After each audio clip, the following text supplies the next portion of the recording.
All right. That's that sound. That's that sound again. That's that sound again. Welcome back to the championship rounds.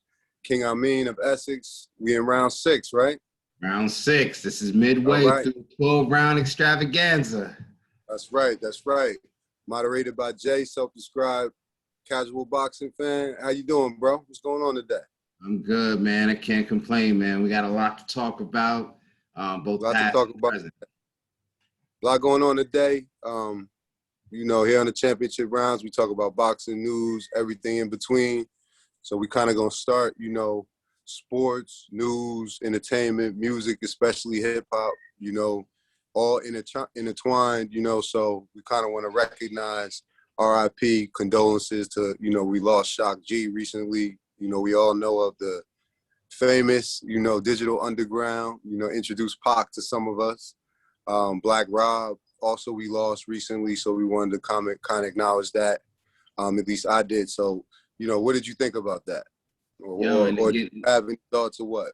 And the dog too, you know, it's never too late to remember the dog as well. I mean, absolutely. I mean, and the impact, you know, sports and hip hop, you know, Cameron said it best: sports, drugs, and entertainment. You know, whether it's boxing, Mike Tyson represented hip hop culture. You know, so right. DMX along the same lines with them hard knock guys. Black Rob, he was a hard knock guy. You know what I'm saying? DMX. And the rappers definitely love the fights. Entertainers love the fights. Absolutely. You know, yeah, man, definitely great losses. I think if you look back on it, I don't have it in my head, but I'm sure a lot of fighters over the years use "whoa" as a ring walk. Okay. Get at me, dog. You know, we right here, baby. You know, all of everything, man. So shout out to those guys, man, and definitely going. I mean, Shock G, Pac. You know, listen, man. Digital Underground. I mean, we all know it. I mean, definitely, whether they use it in a ring walk or not, we know training camp. I mean, you know, so some people probably put on, you know, these albums and just, you know, let it rock, you know, or getting them through difficult times. Who knows? You know what I mean? Absolutely, man. Shout out to all those guys, man. Definitely. All right, no doubt. All right, so definitely, you know, we're gonna get on to the kind of the first topic. You know, this past week, you know, we had kind of, you know, the Thriller card going on. We had a PBC card going on during the week.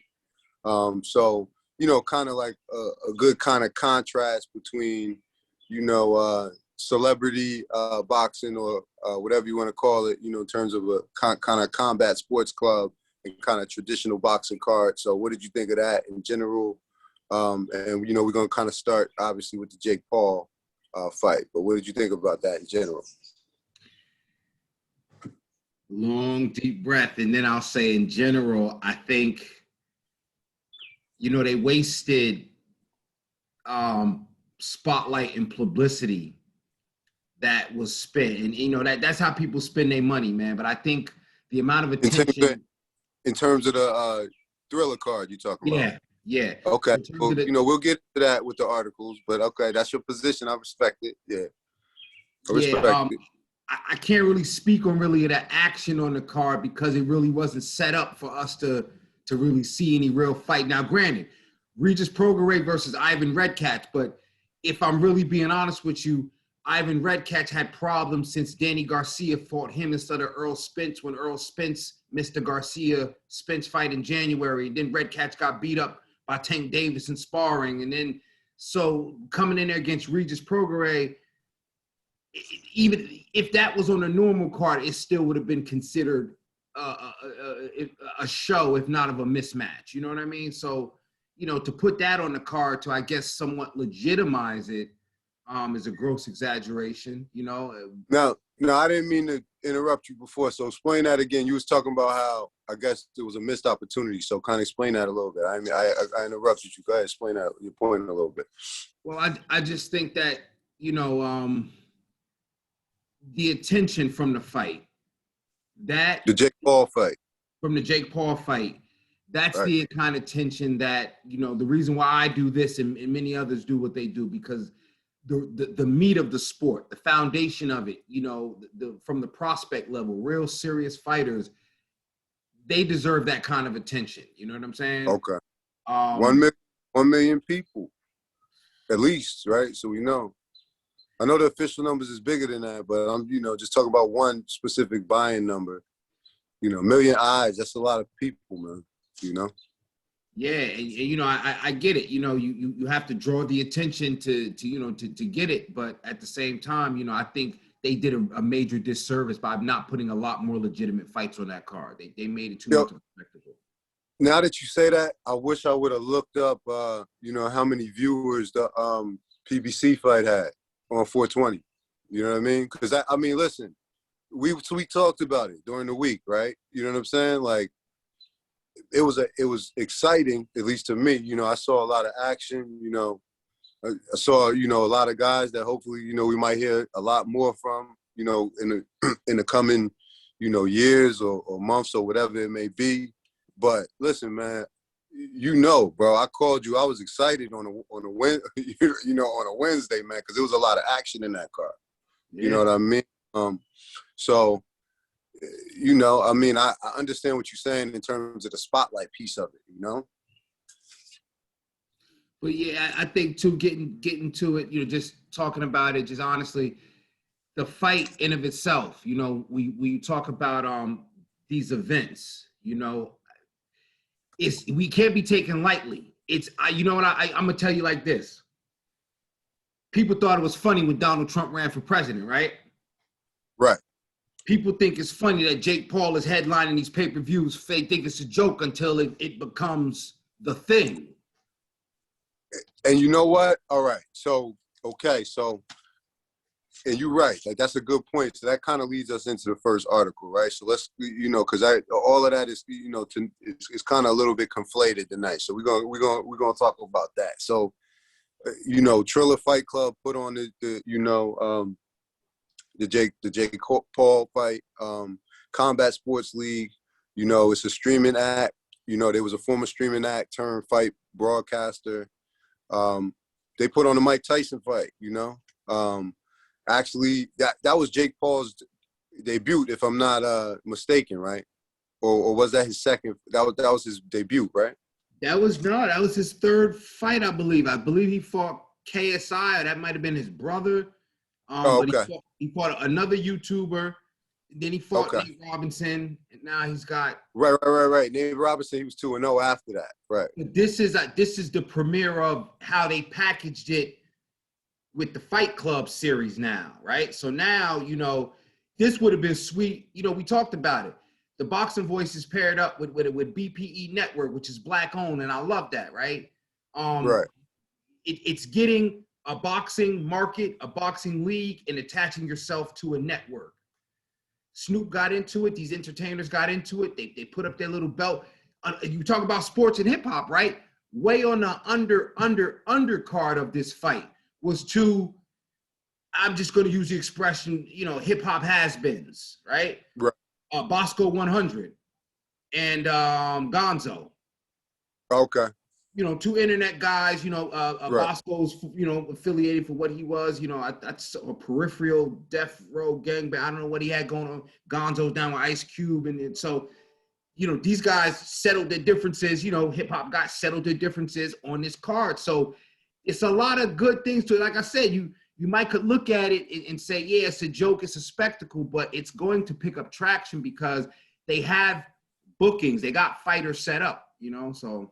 Right. And listen, bro, let me explain something. And I'm not comparing it to a legitimate fight. I'm not saying that. But the reason why it's a legitimate threat, the numbers tell the tale, right? 1 million people pay $50 to stream, right? You know what I'm saying? They had $700,000 to pay Jake Paul. You know what I'm saying? You got Snoop, Mario Lopez. You got all these people commentating. That's going to bring people in that have nothing to do with it. You know what I mean? That's going. Talk about people that had nothing to do with it. Pete Davidson, right. Saturday Night Live, screaming out obscenities I wouldn't repeat out my mouth as a man. Exactly. And then you got Ice Cube and E40 and Too Short performing, right? So they're making a spectacle. Like they're putting the entertainment kind of at the forefront and mixing everything. You know what I mean? Let me say this too. I got to make this a very poignant point, right? And I'm going to look everybody in the camera and say this. What up? As a consumer, as a purveyor of cannabis, you cannot presume that what and how they laid out that Triller spectacle is what we're looking for. Right. People know when they tune into my page on Instagram, I'm chilling, I'm engaging, whatever I'm doing, but I still don't want that level of spectacle. You know what I'm saying? And I just think that it's certain things they have to tone down, especially by the time they get to the point where they're hosting Teofimo Lopez's fight, because that's a serious fight. So by the time they get to that, like you think that, I don't know if they're going to want to have cannabis in the building when you have a serious fighter, undisputed champion in his division, and y'all in there smoking weed. I mean, well, see, that's the thing. I think you're going to have those changes. At that point, it's not celebrity boxing anymore, bro, right? So, better not be. You know what I mean? Because but we can't say that, right? Because when you have a promoter that says, I can't pay you but 1.5, and Triller says I can pay you 4.5 to 6, depending on back end, how are they going to generate that money if not for having the performers there and having a part of that spectacle that generate that money? Okay. So you're saying that's a good point, because if, for lack of a better term, if that's what's putting the asses in the seats, right? You can't bring the stars in and all of a sudden abandon the recipe, right? So I wasn't even thinking about that, bro. Jay-Z said it. You was who you was before you got here, Right. In order to beat Triller and to have that money to pay somebody like you paying, they had to do it in a way. Now maybe they took the kitty from this one. They took the kitty from this Jake Paul fight and said, now we need this to host more legitimate fights. Well, what I will say is one thing I did read when I was looking kind of beneath the surface a little bit is that they're doing a lot of like branding deals, bro. Yeah. I was reading it in the kind of doing the research in the articles. They said, I mean, they're talking about like dozens and dozens of branding deals in the works, right? Yeah. And then I think they have raised $100 million, and just there's just a lot of another kind of crazy thing I wanted to talk. You probably know this already, but they the ones that bought Versus, bro. Yep. Yeah. So all I'm saying is like, they're diversifying in terms of how they getting bread too. So for all we know, this could be just another way that they bringing in bread. You know what I mean? I mean, yeah. I'm not saying it's a small way. It's a small way. You know what I mean? But it's a way. Right. So to add on to your point, they might have a few income streams. Who knows? Because at the end of the day, they trying to rival, Top Rank and the rest of them, or dip their toe in the water and see. Shaking up the political landscape, using that same analogy. You in boxing, it's about time we have different parties, you know what I'm saying? That who's gonna put on the fights that we want to see, instead of relying on allowing a person to be the A side or the B side, allowing a person to be Democratic or Republican. Somebody's got to shake it up.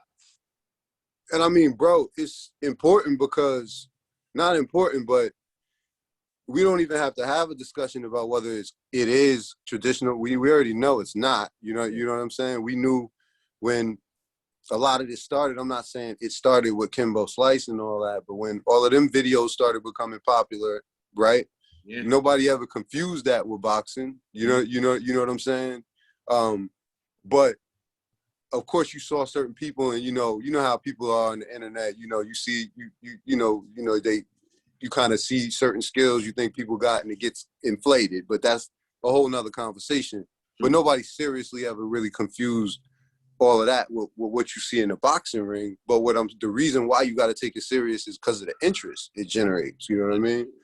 And just like what you said, if at that time, if that's putting the asses in the seats, and the traditional boxing matches, only the enthusiasts are, you are focused, you know what I mean, then that's what people is going to focus on. So you're going to get, that's going to plant the seeds for something like this, is what I'm saying, because, bro, this is a big business. If they, Askren walked away with $500,000, bro.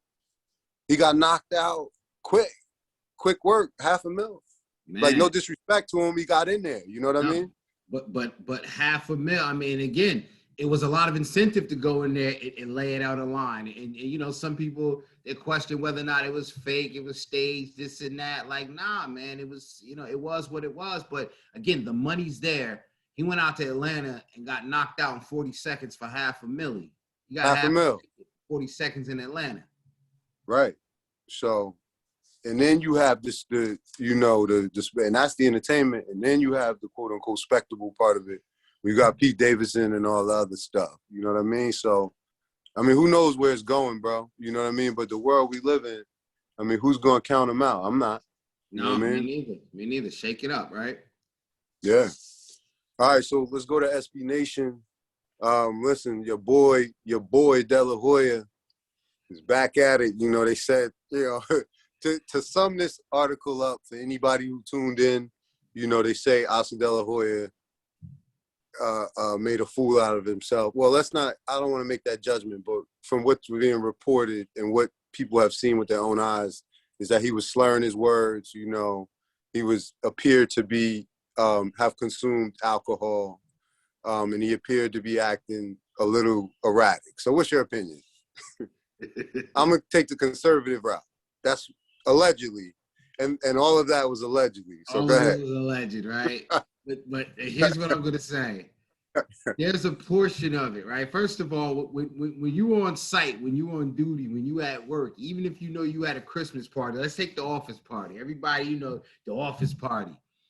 No matter how long you've been there, no matter who you know in that office, there's a limit that you have. You say, listen, I can't do my traditional glad hand if I have a certain amount of Jack and Gingers or what have you. If I have a right. In terms of restraint. Restraint. Right. So his excuse was, well, you know, we were having a good time. You saw the environment, you know, and I just had a couple of drinks and they called me on to do this thing, you know.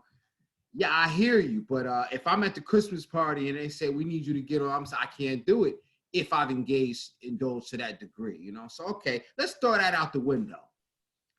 Drunk words are sober thoughts, and if anybody has the ability to go back and listen to it, let me tell you something, man.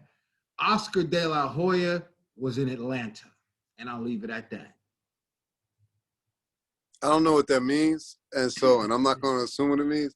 But just to kind of take it back to what the article was talking about, Oscar De La Hoya, you know, it's well documented he's had issues with alcohol, right? I would never call him. It would be disrespectful to call a man like him undisciplined, right? Because he's obviously has more discipline than a lot of people. You know what I'm saying? When it comes to his craft, right? But addiction, it's there's no conflating addiction with intelligence. There's no conflating addiction with discipline. There's no conflating addiction with a lot of things, right? And what we got to understand is that, you know, I'm not shaming them, but, you know, when individuals, you know, struggle, they struggle for, a lot of them struggle chronically for a lifetime, right? So even if you look at the reasons he was giving, they were excuses, right? Or they appear to be excuses, because even Frank Muir, you know, he posted on Instagram and was talking about expressing concern for him, right? Listen, it's one of those things where, you know, you're seeing a public figure, you know, I don't want to say melt down, but obviously unravel in that moment. So, again, not judging them, you know, relapse is part of recovery process, you know what I mean? So people have to understand that, and be empathetic and be understanding, you know, but they also have to be live in reality, you know, and reality is, you look at the reasons and excuses he's given in his behavior, you know, that's exactly what it appears to be, was an excuse. And I think it's a very important reiteration or reinforces something we discussed a couple weeks ago, man, is who's surrounding you. Who do you have around you? Because you look at him and you look at it from two angles. You look at it and you address somebody, whether Frank Mears know him personally or casually, just from being at the event, might have saw the way he was handling himself or not handling himself and saying, didn't this guy just announce and say he was going to come back and fight? Right. Right. So that's one aspect. And then respectfully, if you're a fighter signed to Golden Boy Promotions, you're saying to yourself, is this the guy that's, taking care of business? Or even if, because he's not, who then is taking care of the business because there may or may not be concerned about his acumen due to some of these, vulnerabilities that he has, So, who's around him that's giving him the idea, that he can kind of walk that line as far as, the dualities of addiction, Yo, that's a good point in terms of business. I wasn't even thinking about that, how that could affect his business. I was just thinking about like his health and just how he made himself look, you know what I mean, to the world. But, and I mean, again, I'm not making light of, alcohol, of somebody drinking alcohol, but for him, it's obviously a problem. Anybody could have too much to drink, you know what I mean? Yeah, but most people have had a night or two, or some people where they've had too much to drink. So, but obviously he has a problem with alcohol. It's not just that. That's why it's an issue.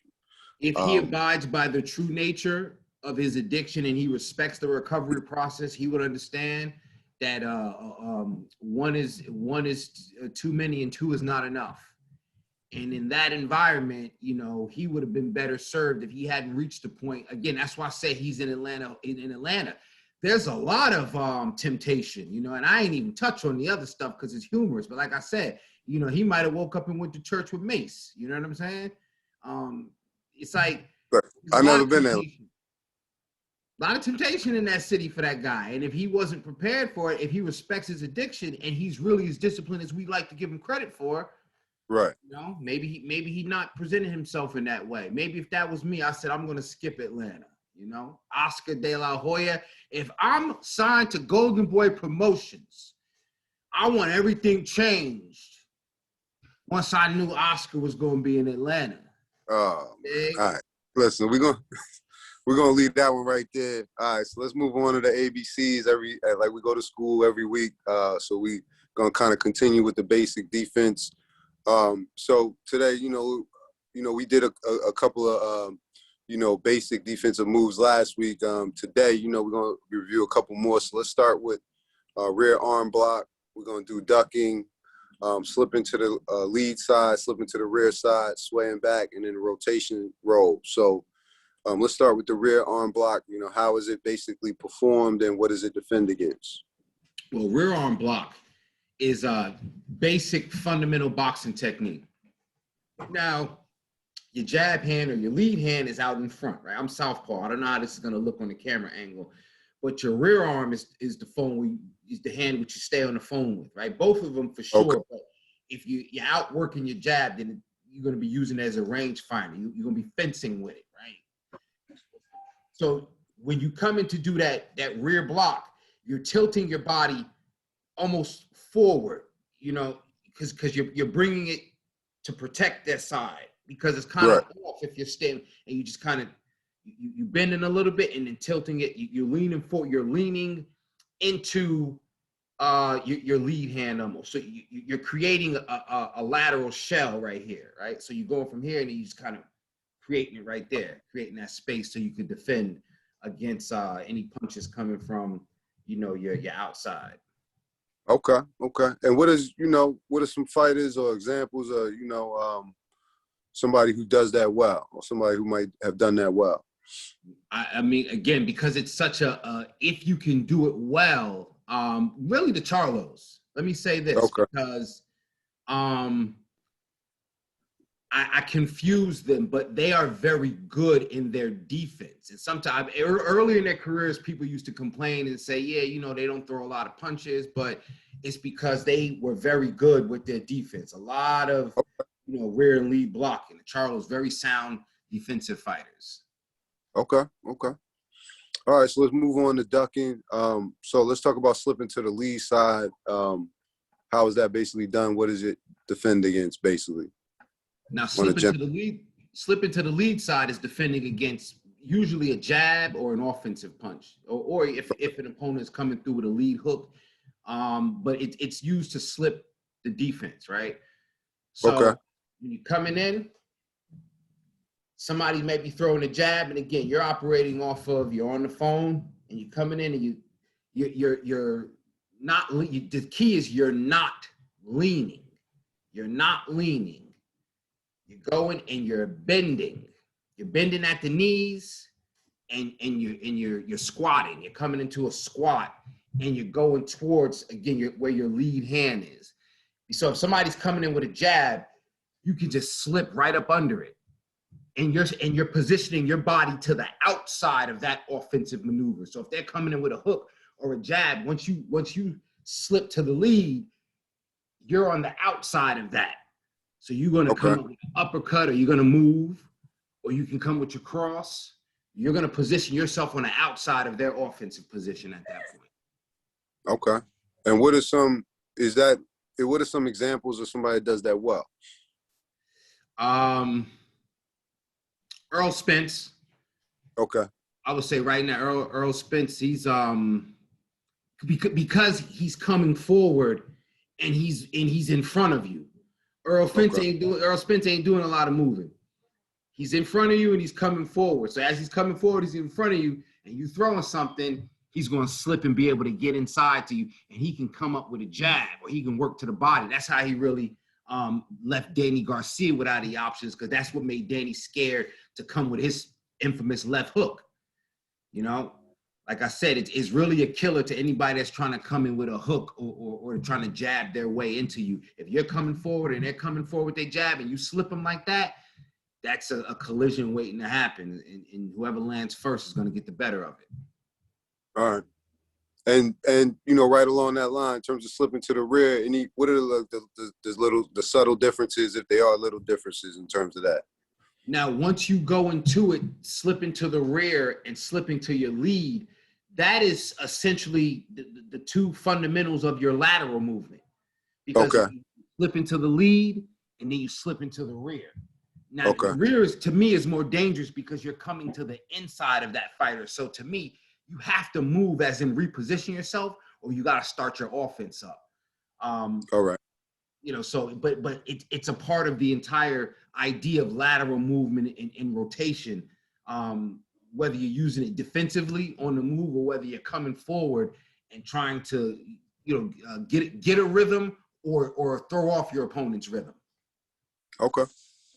All right, so let's move let's move right along down the line to sway back. So how is it usually performed generally? What does it defend against, and what are some examples of somebody that does it well?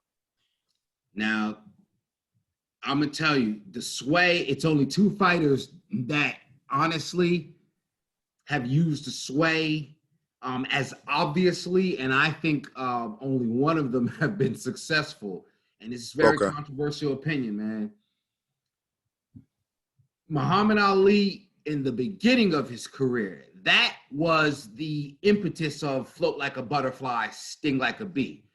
Muhammad Ali, that pulling back like that was a very dangerous thing to do. And he would, kind of bait himself. He would feint and do all sorts of beautiful things, but he would just pull back on fighters and get them to throw themselves off. But when he got to losing his reflexes, man, it didn't look good. Right. And that's why it's virtually a no-no. And a lot of, you've seen a lot in the hood. You see a lot of guys, and going back to the whole lateral move rotation, Mike Tyson did it masterfully because it was more bobbing and weaving. But you see a lot of guys, they want to duck all under and do all this crazy shoulder rolling bullshit. Yeah. Bunch of nothingness. Now, again, going back to who did it best and the effectiveness, Muhammad Ali, all that pulling back, when he was able to do it, it worked masterfully. You throw a combination of hook and graze right past him, and he'd slip his, jabs. But when it didn't work. Now, the best variation on that, and the reason why I'm saying that is Floyd Mayweather, the pull counter. I was wondering if that was what you was going to say. Yeah, I wasn't going to. I didn't want to sound stupid. That's one of the people I was thinking.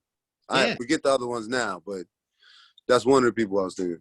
Floyd Mayweather took that and said, I'm going to turn a no-no into this is how you do it, because Floyd does it just by my recollection and observations. Somebody that think they know, they're going to tell you something different, but he's able to, his shoulders and his eyes, he starts off with a feint and because he's so quick, you think he's gonna do it, but you don't know.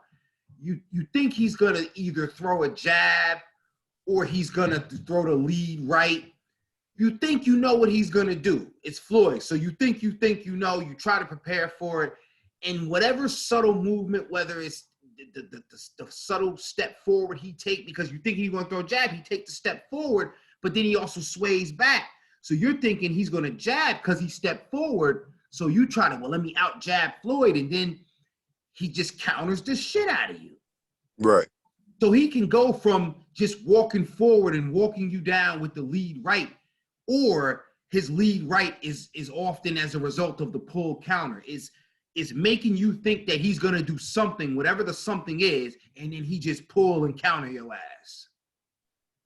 All right. Listen, like I said, that's what I thought you was gonna say. Whoever, I ain't gonna tell you who else I was thinking because I was wrong. So Nah, shits and giggles. Nah. I'll tell you later, man. I ain't gonna tell you right now.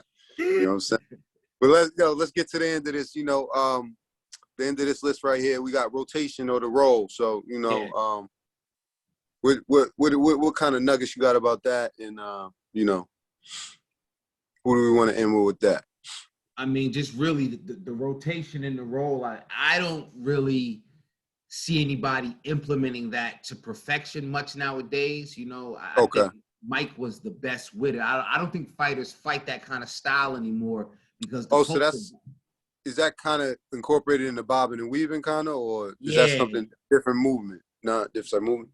I mean, it's all a part of what you have to do as far as technique, but in terms of creating a rhythm or being a fighter that uses rotation or lateral movement in that way, you know, like in other words, you have to be able to rotate. You know, you have to be able to sometimes position yourself and rotate to change your body to get a different angle or to give your opponent a different angle.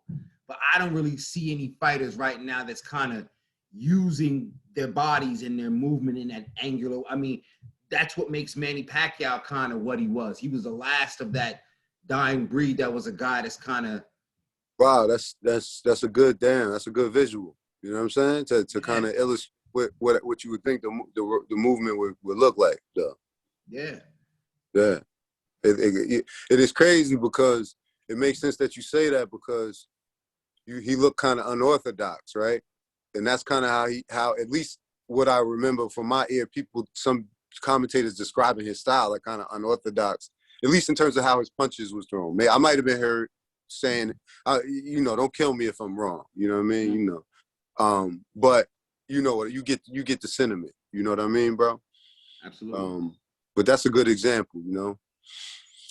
All right, so let's move, you know, to our piece as we always do. So any upcoming, you know, fight starts, you know, or fighter you want to spotlight, you know, we got May 1st coming up. That's going to be a big night, you know, and tomorrow, you know, we got some fighters, you know, that we rooting for, or I'm rooting for. So who's upcoming, or what should we kind of look out for coming up? Man, tomorrow's card, the ESPN card, well, we talked about it before. It's going to be crazy. First of all, it's an all Puerto Rican card, right? From top to bottom. It's all Puerto Rican fighters? Yeah. Oh, I didn't know that. Yeah. Tomorrow you got you got the takeover, Edgar Berlanga, you know, Bronx Rays, Puerto Rican born fighter. He's knocking everybody out. My best comparison to him is Adonis Stevenson. Stevenson had the kind of power. It don't look like the punches was anything special, but Cass was getting hit like they got hit in the head with a hammer, bro. So you know, he's fighting. You got the Adorno brothers. They out of Jersey as well, Puerto Ricans. You have where in Jersey they out of? You know? You know what? I'm not exactly certain. I think they're in somewhere in South Jersey or like Northwest Jersey or something, like Middlesex County or something like Warren. All right. Well, we're gonna see what they. You know, I'm rooting for them. They're from Jersey. I'm rooting for them. Yeah, you got. You know how Puerto Ricans, they be in Jersey and they move out to PA. You know what I mean? So it's one of them kind of things. Mm-hmm. Or anybody else? Xander Zayas. You know, we met him down in Well, you already know. We rooting for Xander. You know, we gonna root for him to put on a good show tomorrow. You know, definitely.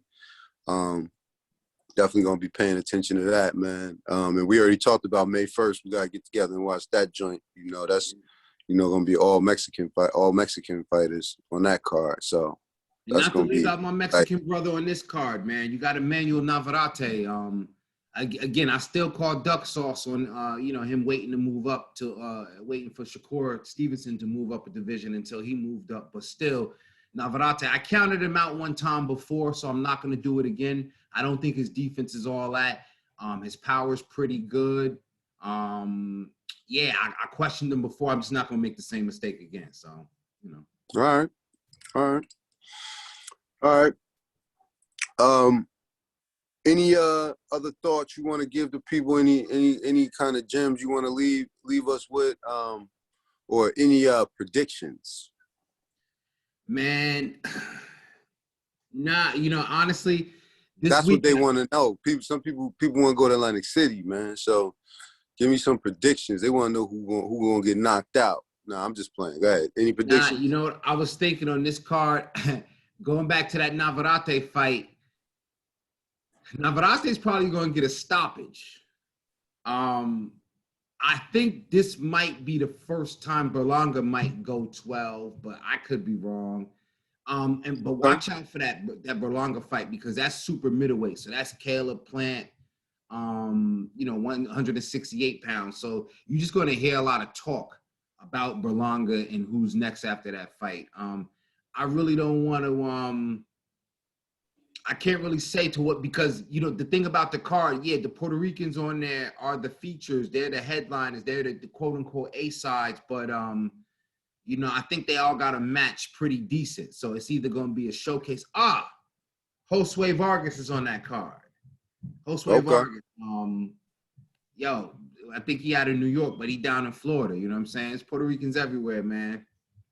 Listen, man, we're gonna talk tomorrow, man, after that fight, bro. Because we definitely got to tune in. I hope the young brother Xander, I hope he to put on an entertaining show tomorrow. You know what I'm saying? And not only that, that's what I'm gonna go with. If I'm a betting man, Josue Vargas is gonna get the stoppage tomorrow. That's what I'm gonna go for. All right, man. So if that's it, then that's round 6. We're gonna put that in the books. We're gonna wait for you to take me out with the bell. You know what I'm saying? And we'll see you in round 7. Definitely, man. Listen, go check us out. Check all the other episodes and this one. Check me out on Instagram, King Amin of Essex 1, for all your updates, weekly posts, morning news and notes. And listen, get a chance to check out any and all action this weekend. Definitely check into the Fight Club series we've been talking about. That's on NBC Sports. And stay healthy, y'all. Stay healthy and stay safe. All right, bro.